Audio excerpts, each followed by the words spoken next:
En Capital Radio, Conexión DIRCOM. Todo comunica. Hola, ¿qué tal? Bienvenidas y bienvenidos a un nuevo episodio de Conexión DIRCOM, Todo Comunica. Soy Gonzalo Prieto y me alegra mucho poder acompañaros en este espacio donde exploramos el poder transformador de la comunicación en la sociedad y en las organizaciones. Me acompaña al control de sonido Jorge Zumeta. Hoy vamos a hablar de un tema urgente, incómodo y absolutamente crucial: la desinformación. Vivimos rodeados de titulares virales, verdades a medias, contenidos manipulados y mentiras que se propagan a toda velocidad. Y frente a este ruido que contamina el debate público y erosiona la confianza, hay una pregunta que nos atraviesa. ¿Puede la comunicación ser un antídoto real contra los bulos y contra la desinformación? Nosotros creemos que sí, pero no cualquier comunicación. Hablamos de una comunicación rigurosa, ética, crítica y comprometida. Y de eso va este episodio. Hoy hablaremos de cómo recuperar la credibilidad, cómo gestionar la incertidumbre informativa y qué papel deben jugar las empresas, los medios y, por supuesto, los DIRCOMs en este ecosistema, porque ante el ruido, comunicar con sentido es más importante que nunca. Comenzamos.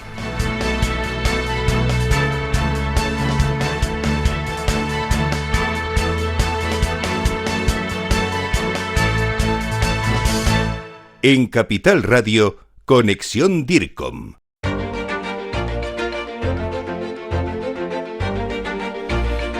Hoy hemos sacado nuestros micrófonos a la calle para escucharos y queremos saber cómo nos informamos, en quién confiamos y cómo reaccionamos ante lo que vemos y ante lo que leemos. Lo primero que queríamos conocer es si nos tomamos el tiempo para comprobar si una noticia es cierta, es decir, si contrastamos y si buscamos otras fuentes.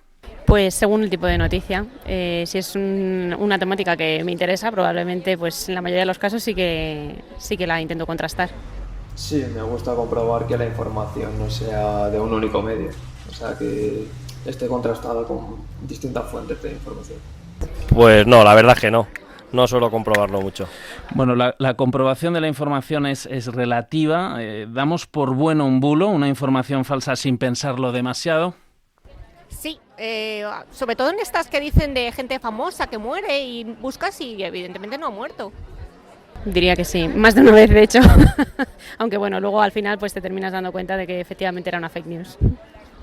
Varias veces, sobre todo muertes de famosos o de gente conocida. Pues no recuerdo ninguna ahora mismo, pero seguramente sí, porque además cada vez se utilizan más en todos los ámbitos, ¿no? Para desprestigiar pues a determinadas personalidades o marcas. Y por último preguntamos en quién confiamos a la hora de informarnos. ¿Periodistas, redes, amistades? Periodistas, además suelo contrastar noticias y me gusta comprobarlo en diarios incluso de diferente corriente. Esta es una pregunta complicada. Yo diría que periodistas en principio debería de ser lo más fiable. Actualmente, si tuviera que decir uno, serían periodistas. Hoy en día es bastante difícil confiar ciertamente en alguien solo. Pues este es el pulso de la calle. Nos informamos, sí, pero muchas veces lo hacemos deprisa, sin filtros, sin pausa. Vuestros testimonios nos recuerdan que cada uno de nosotros tiene más poder del que creemos. Podemos elegir qué leer, cuándo dudar y a quién darle credibilidad. Seguimos hablando de información y desinformación aquí en Conexión DIRCOM, Todo Comunica.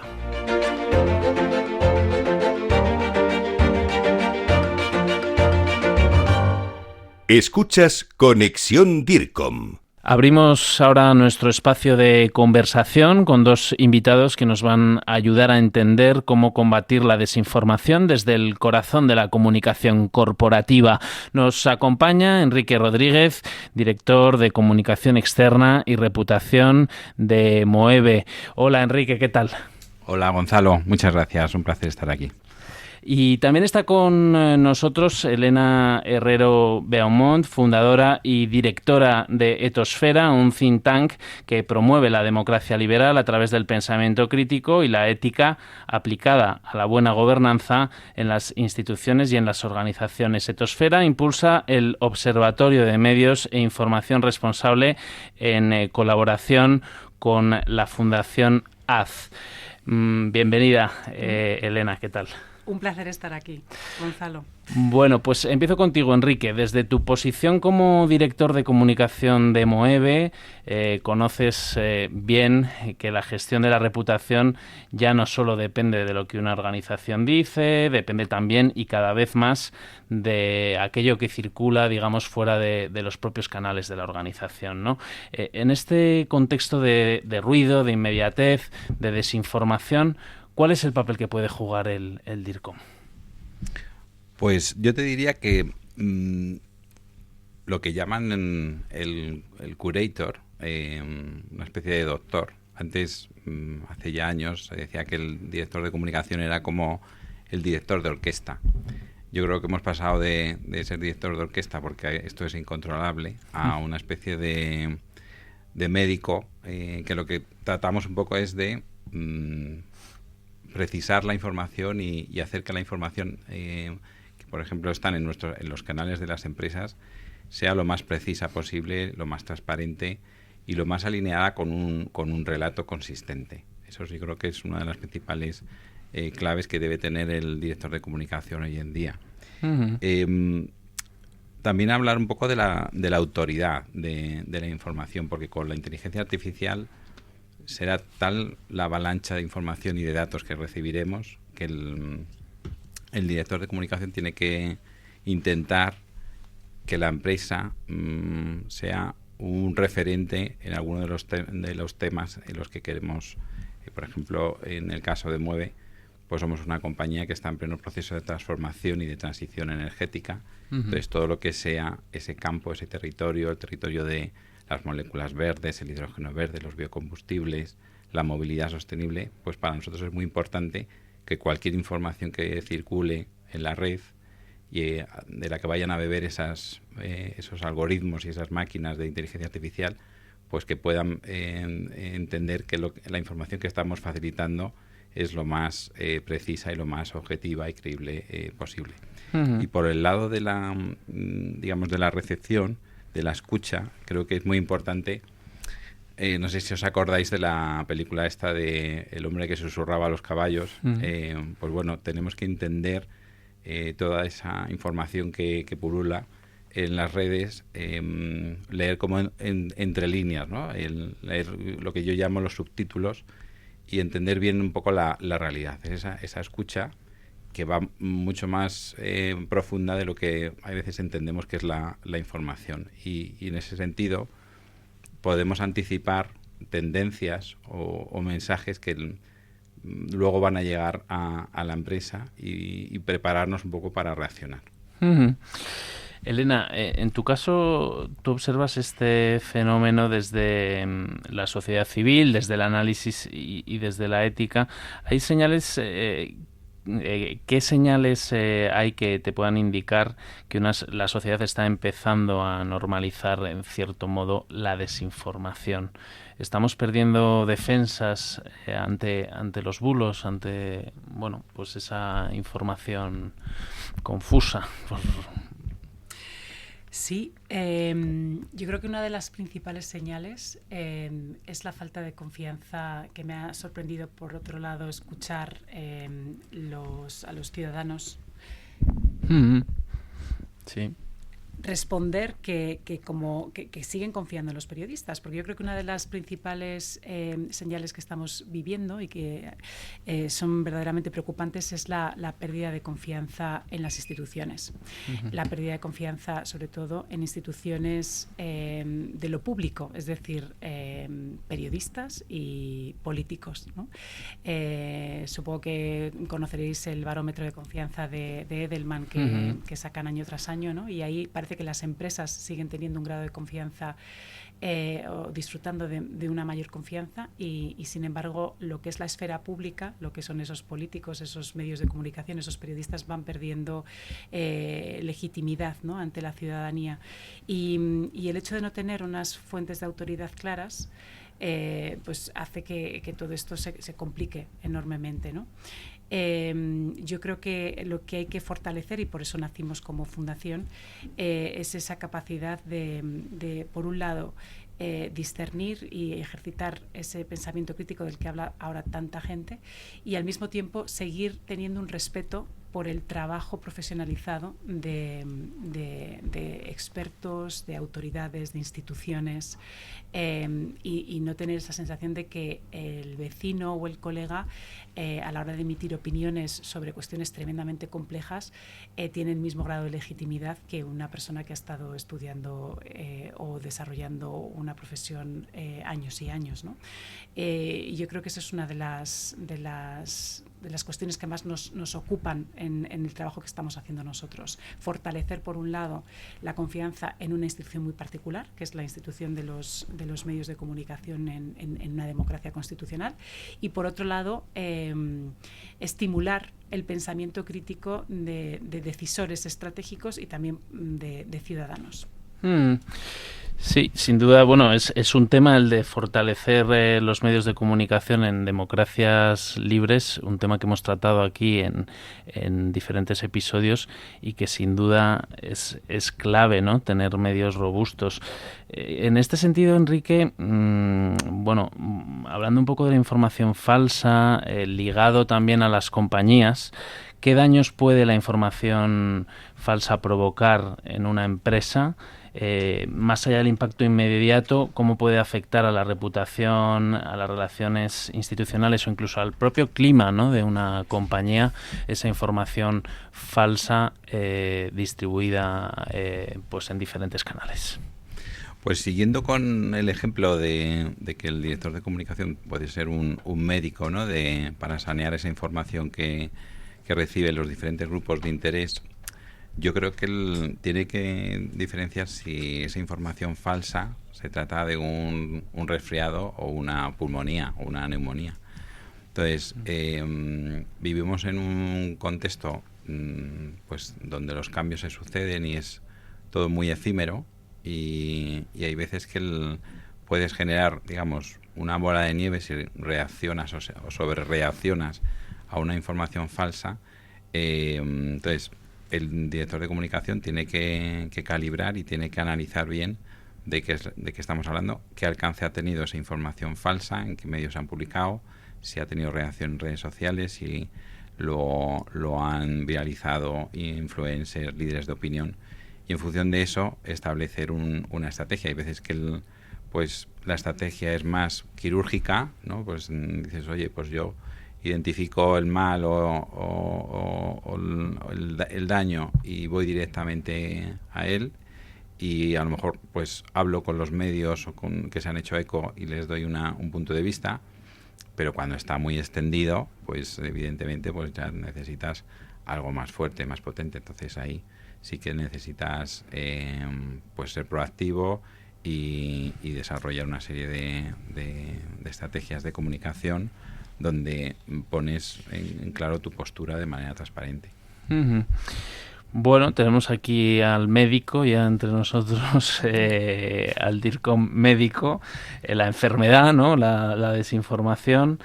Tenemos también a la autoridad, la importancia de atribuir autoridad a los líderes de opinión y no dar la misma autoridad a todo el mundo, ¿no?, que sería un poco pues lo que llamamos muchas veces el cuñado, ¿no?, en el lenguaje coloquial directamente, el vecino que nos comentabas, Elena. A menudo cuando hablamos de desinformación lo vemos como algo abstracto, ¿no?, pero tiene cara y ojos y a veces es o esa información que te llega por el móvil o ese vecino que te comenta algo o tu propio cuñado. ¿Qué factores concretos facilitan la propagación de la desinformación según tu punto de vista y qué errores cometemos que puedan alimentar ese ecosistema, ¿no?, de información falsa de manera involuntaria? Bueno, la desinformación, como sabéis, ha existido siempre, ¿no? Y lo que estamos viviendo en estos momentos es que con esta tecnología la capacidad de propagarse esa desinformación es tan sistémica y tan masiva que tiene unos efectos pues muy nocivos para el funcionamiento de lo que es una democracia de nuevo liberal, ¿no?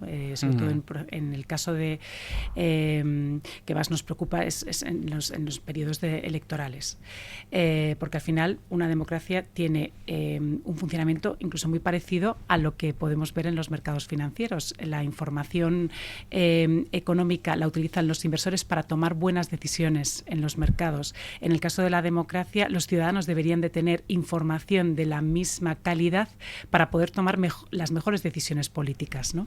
Entonces, los principales agentes de desinformación, ya se ha dicho por activa y por pasiva, son políticos, ¿no? Y luego intereses que provienen de entornos también de la empresa, ¿no? A mí me llamó la atención en un curso al que asistimos el año pasado en Oxford, que el director de uno de los centros de desinformación que están estudiando este fenómeno hablaba de la industria farmacéutica en Estados Unidos como agente desinformador, ¿no? Entonces, hay desde el punto de vista de lo que son actores, pues tenemos que tener claro que toda información política siempre ha sido más bien propaganda, que para eso están los medios de comunicación, para contrarrestar las narrativas que vienen del entorno político, que también el mundo corporativo puede diseminar propaganda, bulos, etcétera, cuando se trata de intereses creados, y que la tecnología lo que hace es amplificar de una manera muy efectiva todas estas narrativas, ¿no? Y ahí el ciudadano está muy desarmado, porque esta tecnología tiene una sofisticación que hace muy difícil poder discernir lo que es verdadero de lo que es falso. Imaginaros ahora con la inteligencia artificial generativa, con los deepfakes, es muy complicado para el ciudadano, y por tanto la respuesta en muchos casos no puede estar solo del lado del ciudadano, sino que se tienen que poner en marcha una serie de medidas por parte del regulador, medidas por parte de las empresas, medidas por parte de los medios de comunicación para poder contrarrestar este fenómeno. Y yo creo que esa es la clave, ¿no? Que estos actores, más allá de los propios ciudadanos, puedan articularse. Bueno, muchos temas encima de la mesa, tiempo limitado, y para tratar de recoger un poco algunos de los temas que habéis comentado, si tuvierais que dar un consejo, ¿no? A un profesional de la comunicación, ¿qué consejo le daríais? O sea, estamos hablando de, pues agentes que pueden desinformar, hay muchos, hasta nos comentabas en el mundo corporativo, se puede desde el mundo corporativo lamentablemente desinformar. ¿Qué podemos hacer para que esos profesionales de la comunicación, pensando en alguien que se esté incorporando ahora al mercado laboral, podéis darle algún consejo para, pues encaminarse hacia informar lo más posible a las audiencias? Enrique. Pues yo creo que, como seguimos con el ejemplo del médico, no hay una receta única, pero diría que la transparencia tiene que ser un poco la máxima, porque el mayor activo de las compañías y de las organizaciones es la confianza. Entonces, yo creo que hay que construir redes de confianza, y en ese sentido la inteligencia artificial o la desinformación, la fake news, pues afectan a todo ese ecosistema de confianza, que es lo que al final soporta el sistema democrático y el sistema económico en el que vivimos. Entonces las empresas tienen que hacer ese esfuerzo en dotar de credibilidad y de confianza los mensajes que transmiten. Y yo un poco, pues en la misma línea de lo que dice Enrique, yo creo que es importantísimo que se trabajen bien las narrativas, pero basadas en la veracidad. O sea, ahí es muy importante que también las empresas y esos directivos de comunicación se preocupen por la veracidad, aunque es verdad que el sector de los medios tiene como principal propósito esa información veraz por encima de cualquier información interesada. una de las líneas que queremos desarrollar en el Observatorio de Medios que estamos impulsando es esa línea de comunicación responsable y de información veraz, que también creo que se ha hecho ya algo previamente por parte de vuestra asociación, ¿no? de DIRCOM. Y entonces trabajar con esas narrativas basadas en veracidad, trabajar esa relación con los diferentes grupos de interés y crear esa línea de confianza de la que habla Enrique. Bueno, pues tenemos que trabajar sin duda por la información veraz que genere confianza. Nos quedamos con esos deberes que se dicen rápido, pero hay que trabajarlos día a día. Muchísimas gracias, Enrique, Elena, por compartir vuestra mirada. Hoy nos habéis ayudado a entender que la desinformación, pues como hemos visto, no es solo un reto para los medios o para la política, lo es también para las empresas y para quienes nos dedicamos a construir eso, confianza desde la comunicación. Muchas gracias a los dos. Gracias a ti. Muchas gracias.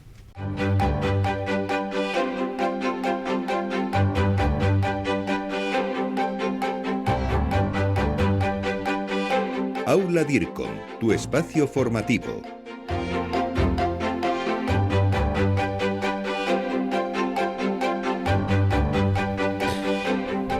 Y abrimos el aula DIRCOM. Hoy ponemos el foco en algo esencial: cómo detectar una fake news, cómo reconocer los síntomas de una desinformación bien disfrazada. Para responder a estas preguntas contamos con Carla Pina García, directora de Infoveritas, organización especializada en verificación informativa. Carla, cuéntanos, ¿cuáles serían esas claves? Gonzalo, pues son muy sencillas, ya verás. Para empezar, la más importante, sentido común. Estamos atrapados por la inmediatez y las prisas de las redes sociales, pero antes de darle al botón de reenviar o al botón de compartir, hay que pararse un momento y pensar. La desinformación explota emociones como la indignación, la ira o el miedo para distorsionar nuestra percepción ante ciertos temas, lo que ayuda a que se viralicen mucho más rápido. Además, hay que tener en cuenta que nos haya compartido el contenido alguien cercano, como nuestro tío o un viejo amigo del cole, no quiere decir que este sea verdadero. Así llegamos al punto 2, contrastar. Esto siempre es que es fundamental porque la desinformación se combate con verificación. Hay que consultar al menos 2 medios de comunicación que tengan, eso sí, cierta reputación y mucho mejor si no son de tu cuerda. De esta manera conseguirás un contexto mucho más completo de la información.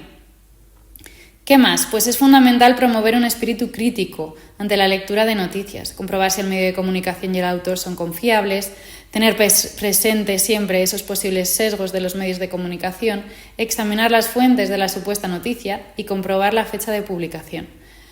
Utilizar noticias antiguas como actuales o informaciones descontextualizadas o reutilizar recursos audiovisuales son también otras formas de desinformar. Eso sí, no hay que caer en un escepticismo sin sentido, porque es importante ser críticos, ¿verdad?, pero sin dudar de todo. Existe la evidencia científica, existen los consensos sociales, la Tierra es redonda, por mucho que uno lo dude. Y ante la duda, visita las plataformas de verificación.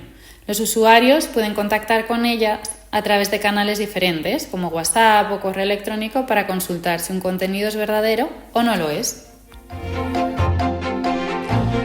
Gracias, Carla. Nos dejas una idea muy potente. La desinformación no se combate solo con desmentidos, sino con prevención, formación y una comunicación responsable. En Capital Radio, Conexión DIRCOM. Todo comunica.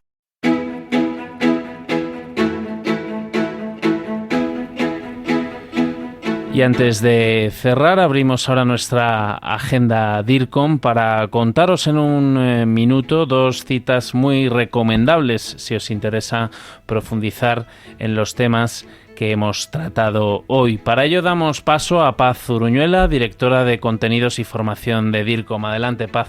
Gracias, Gonzalo. Buenas tardes. Pues sí, vamos a destacar hoy 2 formaciones. Las citas son de tipo didáctico, para aprender. Son 2 cursos que abordan la desinformación desde distintos ángulos. El primero es un nuevo curso de Aula DIRCOM que se titula Desinformación y bulos, estrategias desde la Dirección de Comunicación para proteger la reputación corporativa.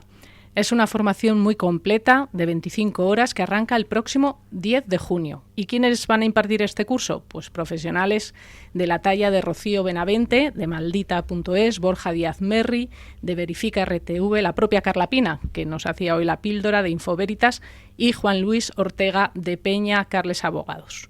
Este curso está diseñado para que los DIRCOMs y los profesionales de la comunicación sepamos actuar con agilidad, proteger la reputación de nuestras organizaciones en los contextos de desinformación.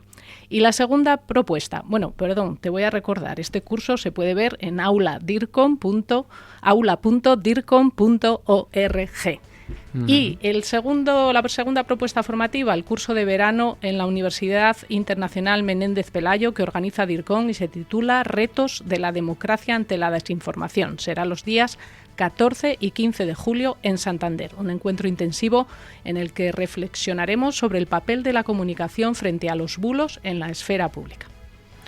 Muchas gracias, Paz. Como nos comentabas, toda la información está disponible en aula.dircom.org.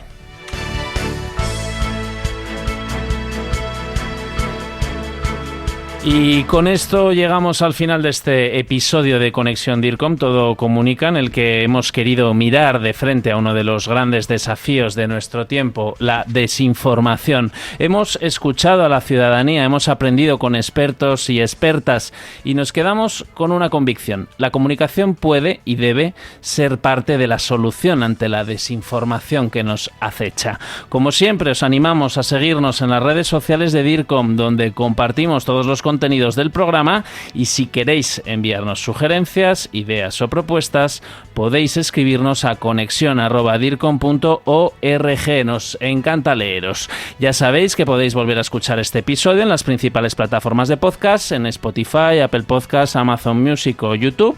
Gracias por acompañarnos una semana más. Nos escuchamos muy pronto. Adiós.